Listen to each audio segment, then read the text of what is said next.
Welcome to Two Open Doors, the podcast that explores our power to open or close the doors of relationship with the important people in our lives.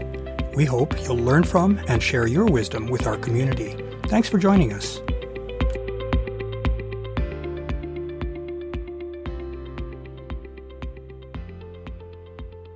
The well-known sex educator and podcaster Dan Savage has stated his belief that all loving relationships are transactional. In contrast with that, there is the proposal that true love is unconditional. Can these two polar positions be reconciled? In this episode, we'll consider what it means for a relationship to be transactional, and we'll also envision what an unconditional relationship might look like. We'll then consider what these two perspectives have in common to try to gain a broader and more inclusive understanding of the nature of intimate relationship. To begin, let's consider the Oxford Dictionary's definition of the adjective transactional.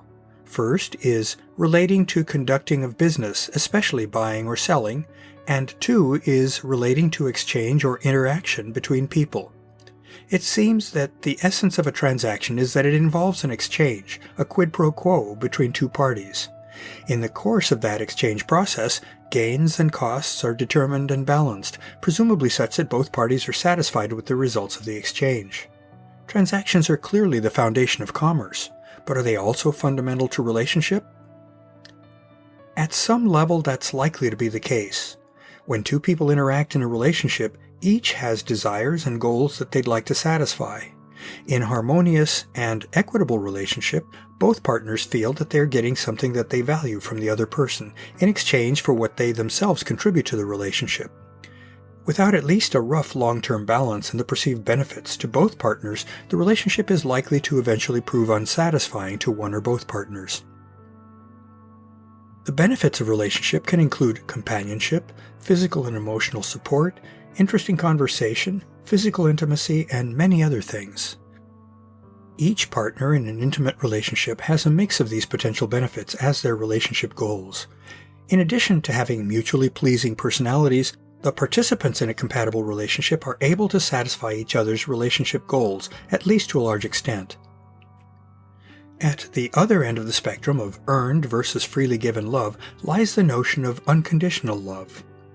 By definition, that term describes a love that one person gives to another without the need or expectation of reciprocation from the recipient. Such a love doesn't involve the weighing of gives and gets. Someone who receives unconditional love is able to count on the constancy of that love, or perhaps more accurately, on the unflagging willingness of the lover to keep loving. The most obvious example of unconditional love is that which unites a mother with her infant. An emotionally mature mother is able and willing to do whatever it takes to secure the safety, prosperity, and happiness of her child, even if that sometimes has to be at her personal disadvantage. Though rare, we may also sometimes see a similar kind of unconditional love between adults. Especially in times of duress, some people are willing to take great risks for the benefit of others, such as Oskar Schindler's sheltering of Jews from the Nazis during World War II. Such acts are so extraordinary and exceptional that they often qualify as heroic. The essence of unconditional love is that it focuses on the needs of others, even at the potential expense of one's own goals and desires.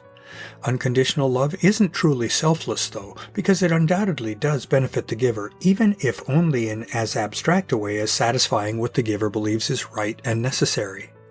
Living a life in personal integrity can be rewarding, though that is likely to only be highly valued by someone who is personally evolved. Most of us tend to place greater value on more tangible and concrete things, such as rewarding experiences or physical pleasures. Valuing integrity resides at a higher level of Maslow's pyramid, perhaps at the level of self-actualization. In several prior episodes, we've contemplated the nature of love. We've noted that love involves certain positive feelings toward another person or thing, but that it can also entail much more. In noting that love is a verb, as I strongly believe, we've acknowledged that our possible love of someone is embodied in how we treat them, not just in how we feel about them. We demonstrate our love in how we validate, support, and nurture the object of our love. These concrete manifestations of our love become tangible signs of our love that are perceived by the beloved. Our love thus both fills real needs and desires for our beloved, as well as conveying to them how we feel about them. Sometimes the little things that we do for someone we love may not be a big material help to them, but it can be a powerful emotional gift. Noticing that milk is low at home and stopping by the market for some on the way home from work can result in a sizable deposit to the emotional bank account of one's relationship, not so much because of the difficulty of making the purchase, but rather because it shows one's presence and investment in a relationship. Such seemingly small shows of love are not inconsequential. They can set the overall tone of a relationship. Intimate relationships are conditional insofar as they need to be perceived as fair and caring by both partners if they are to persist. That's where the transactional aspect of relationship comes in. Each interaction in a relationship is an opportunity to offer our partner something that they value, be it a kiss, a genuine and unspoken "I love you" rather than just an unspoken thought, or taking the kids to their soccer match, or cooking and lovingly serving a favorite dish. All of those things provide something of value. The partners in a relationship do typically track how they are being treated by their partner, whether consciously or unconsciously. If the energy flows only in one direction, the giving partner is likely to feel unappreciated and taken advantage of. Such a situation bodes ill for the relationship. Healthy, intimate relationships are also unconditional in that they are motivated by the caring and the other positive feelings that the partners feel for each other. Those feelings can arise from mysterious sources. They can be potent enough to induce a person to do something for their partner that may not be to that person's preference and that may even cost them something. Such love can be seen as selfless, at least to some degree. Anyone who has received such love knows how good it feels. We're drawn to a person who is able to be that generous and unselfish toward us. It's validating and a boost to our feelings of self-worth to know that someone wants to do nice things for us, not because of what we've done for them, but because of who we are in their eyes. I would summarize our preceding observations by envisioning intimate connection as something that is transactional or conditional, in that how we treat our partner, that is, the things we do for and with them, needs to be fair and generous if we want our partner to feel valued and supported. Equally, though, such connections are unconditional in that they reflect feelings of selfless generosity between the partners because of what they see in one another. In love, the conditional and the unconditional come together like yin and yang. They are both essential facets of an intimate relationship. Realizing this dual nature of intimacy should focus us on the importance of maintaining a pattern of caring support and validation for our partner. It should equally remind us of the importance of staying in touch with the many things that we love in our partner, the things that brought our relationship into existence in the first place.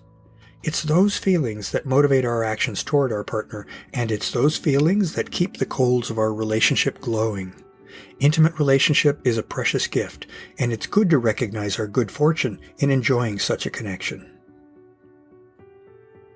To learn more about Two Open Doors and to engage with our community, I'd like to invite you to visit the Two Open Doors private Facebook group for posts and discussion, and the Two Open Doors meetup group for events.